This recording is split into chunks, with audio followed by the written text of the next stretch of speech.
Samuel 11. Saul menyelamatkan Yabes. Maka Nahas orang Amon itu bergerak maju dan bergema mengepung Yabes Gilead.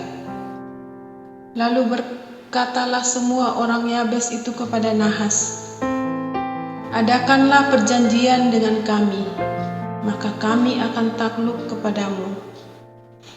Tetapi Nahas orang Amon itu berkata kepada mereka, "Dengan syarat inilah aku akan mengadakan perjanjian dengan kamu, bahwa tiap mata kananmu akan kucungkil. Dengan demikian aku mendatangkan malu kepada segenap orang Israel."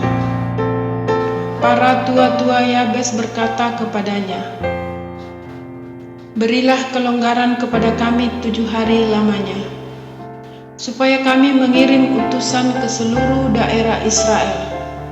Dan jika tidak ada seorang pun yang menyelamatkan kami, maka kami akan keluar menyerahkan diri kepadamu." Ketika para utusan itu sampai di Gibea Saul dan menyampaikan hal itu kepada bangsa itu, menangislah bangsa itu dengan suara nyaring. Saul baru saja datang dari padang dengan berjalan di belakang lembunya, dan ia bertanya, "Ada apa dengan orang-orang itu, sehingga mereka menangis?" Mereka menceritakan kepadanya kabar orang-orang Yabes itu. Ketika Saul mendengar kabar itu, maka berkuasalah Roh Allah atas dia, dan menyala-nyalalah amarahnya dengan sangat.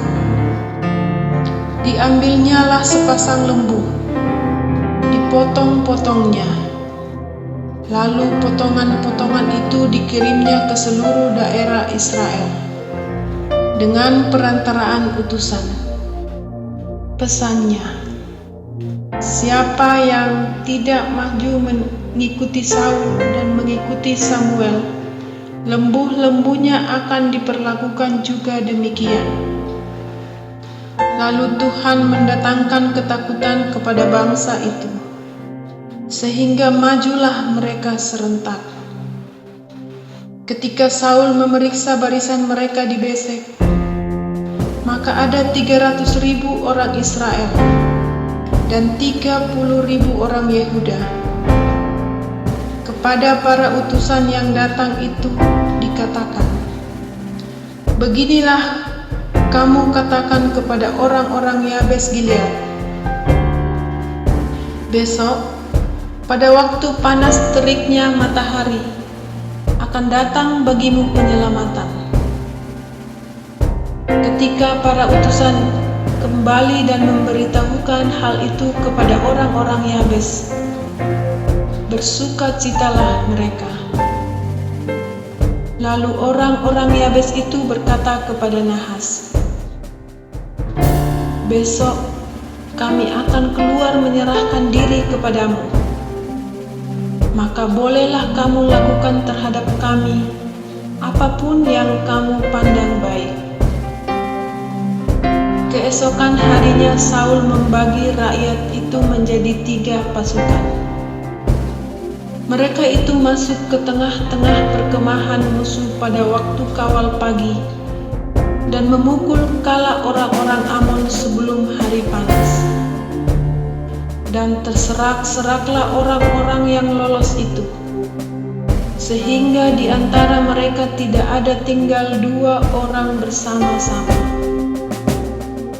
Lalu berkatalah bangsa itu kepada Samuel, "Siapakah yang telah berkata, 'Masakan Saul menjadi raja atas kita?' Serahkanlah orang-orang itu, supaya kami membunuhnya."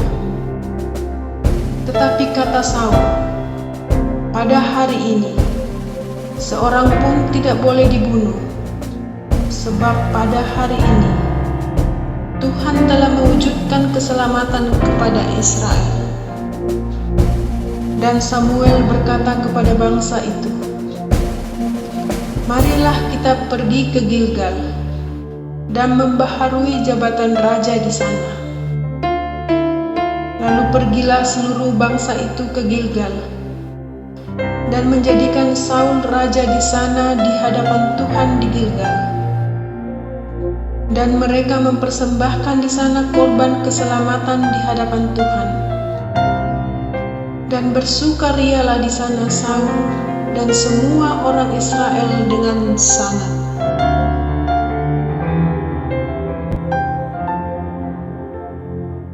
Samuel 12. Samuel minta diri dari bangsa itu.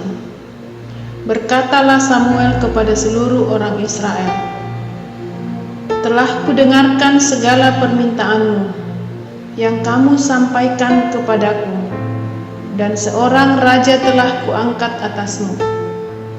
Maka sekarang raja itulah yang menjadi pemimpinmu. Tetapi aku ini telah menjadi tua dan beruban. Dan bukankah anak-anakku laki-laki ada di antara kamu? Akulah yang menjadi pemimpinmu dari sejak mudaku sampai hari ini. Di sini aku berdiri. Berikanlah kesaksian menentang aku di hadapan Tuhan dan di hadapan orang yang diurapinya. Lembu siapakah yang telah kuambil? Keledai siapakah yang telah kuambil? Siapakah yang telah kuperas? Siapakah yang telah kuperlakukan dengan kekerasan? Dari tangan siapakah telah kuterima sogok sehingga aku harus tutup mata? Aku akan mengembalikannya kepadamu." Jawab mereka, "Engkau tidak memeras kami, dan engkau tidak memperlakukan kami dengan kekerasan, dan engkau tidak menerima apa-apa dari tangan siapapun." Lalu berkatalah ia kepada mereka, "Tuhan menjadi saksi kepada kamu, dan orang yang diurapinya pun menjadi saksi pada hari ini, bahwa kamu tidak mendapat apa-apa dalam tanganku." Jawab mereka, "Dia menjadi saksi." Lalu berkatalah Samuel kepada bangsa itu, "Tuhanlah saksi, yang mengangkat Musa dan Harun dan yang menuntun nenek moyangmu keluar dari tanah Mesir. Maka sebab itu, berdirilah supaya aku bersama-sama dengan kamu berhakim di hadapan Tuhan mengenai segala perbuatan keselamatan Tuhan yang telah dikerjakannya kepadamu dan kepada nenek moyangmu. Ketika Yakub datang ke Mesir dan nenek moyangmu berseru-seru kepada Tuhan, maka Tuhan mengutus Musa dan Harun yang membawa nenek moyangmu keluar dari Mesir dan membiarkan mereka diam di tempat ini. Tetapi mereka melupakan Tuhan, Allah mereka, dan Ia menyerahkan mereka ke dalam tangan Sisera, panglima tentara di Hasor, dan ke dalam tangan orang Filistin dan Raja Moab, yang berperang melawan mereka. Mereka berseru-seru kepada Tuhan, katanya, "Kami telah berdosa, sebab kami telah meninggalkan Tuhan dan beribadah kepada para Baal dan para Asitoret. Maka sekarang lepaskanlah kami dari tangan musuh kami, maka kami akan beribadah kepadamu." Sesudah itu Tuhan mengutus Yerubbaal, Barak, Yeftah dan Samuel, dan melepaskan kamu dari tangan musuh di sekelilingmu, sehingga kamu diam dengan tentram. Tetapi ketika kamu melihat bahwa Nahas Raja Bani Amun mendatangi kamu, maka kamu berkata kepadaku, "Tidak, seorang raja harus memerintah kami, padahal Tuhan, Allahmu adalah rajamu." Maka sebab itu, lihat, itu raja yang telah kamu pilih, yang kamu minta. Sesungguhnya Tuhan telah mengangkat raja atasmu, Asal saja kamu takut akan Tuhan, beribadah kepadanya, mendengar firman-Nya, dan tidak menentang titah Tuhan. Dan baik kamu maupun raja yang akan memerintah kamu itu mengikuti Tuhan Allahmu. Tetapi jika kamu tidak mendengar firman Tuhan, dan kamu menentang titah Tuhan, maka tangan Tuhan akan melawan kamu dan melawan rajamu. Sekarang tinggallah berdiri, dan lihatlah perkara yang besar yang akan dilakukan Tuhan di depan matamu ini. Bukankah sekarang musim menuai gandum? Aku akan berseru kepada Tuhan, supaya Ia memberikan guru dan hujan. Lihatlah dan sadarlah bahwa besar kejahatan yang telah kamu lakukan itu di mata Tuhan dengan meminta raja bagimu. Lalu berserulah Samuel kepada Tuhan. Maka Tuhan memberikan pada hari itu guru dan hujan, sehingga sangat takutlah seluruh bangsa itu kepada Tuhan dan kepada Samuel. Berkatalah seluruh bangsa itu kepada Samuel, "Berdoalah untuk hamba-hambamu ini kepada Tuhan Allahmu, supaya jangan kami mati, sebab dengan meminta raja bagi kami menambah dosa kami dengan kejahatan ini."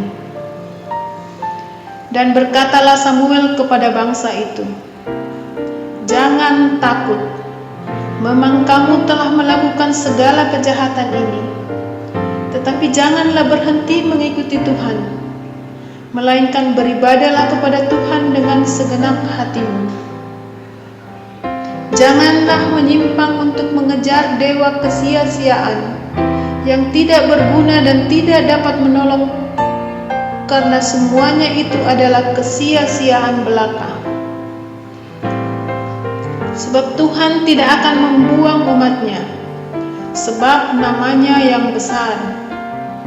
Bukankah Tuhan telah berkenan untuk membuat kamu menjadi umat-Nya? Mengenai aku, jauhlah daripadaku untuk berdosa kepada Tuhan dengan berhenti mendoakan kamu. Aku akan mengajarkan kepadamu jalan yang baik dan lurus. Hanya takutlah akan Tuhan dan setialah beribadah kepadanya dengan segenap hatimu, sebab ketahuilah betapa besarnya hal-hal yang dilakukannya di antara kamu. Tetapi jika kamu terus berbuat jahat, maka kamu akan dilenyapkan, baik kamu maupun rajamu itu."